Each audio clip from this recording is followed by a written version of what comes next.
So first things first, how do the young people have a say in the activities that are provided? One of the biggest things that we do in Python is we find out first what the young person wants to do. Everything is self-centered around what they want to do.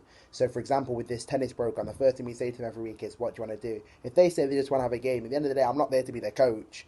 I'm there for them to have the best time possible. So the first thing, which is the most important for me, is finding out what they want to do. Secondly, how our activities run in this organisation. So normally it's me and one other person, and we're running this on one court. We might separate between two if we've got a lot of kids, and we've just literally got balls and we've got tennis rackets. That's it, and that's how we're running the session, and we're basing it off whatever the kids want to do. Um, and the young people have given feedback and said to us like, "Oh, we want to play more mini games rather than drills." So then we just make the a lot more game based, so then they can just play for fun. And they said, "Oh, well, we want to make it more competitive." So we had like a sort of a tournament like aspect. So maybe to the point where if you win, you stay on. If you lose, you go off, to add a bit more like competitive stuff. Um, and then I'd say, like, in terms of can the young people participate at every level, 100%, because the really good people, maybe I take them on for a little game because I've got a little bit more like background in tennis and I can sort of go to that level. Whereas I'd have alongside me, and for the people who were struggling, maybe he could go with them. But also, we try and integrate everyone together.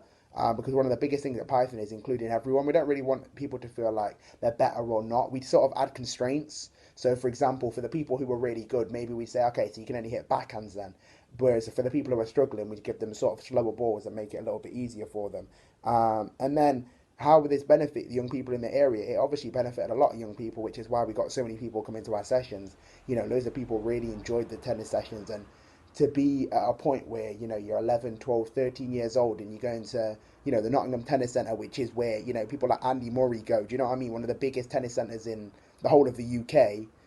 It was just a different feeling because growing up as a young black male, I always believed that I couldn't afford to go anywhere to play tennis. And we were destroying that stereotype for a lot of young people, which they really appreciated. And now maybe they'll get a membership at the tennis centre and realize, what, it's not so expensive. So shout out to Dave Everington for giving the children that opportunity and helping us. And obviously shout out to Ben as well, for believing in my idea. I just came to Ben with an idea months back and said, I love tennis and I'd love to get kids involved. And we created something that was monumental and beautiful. So I feel like more than anything, the most important thing was that by the end of it, the kids loved it.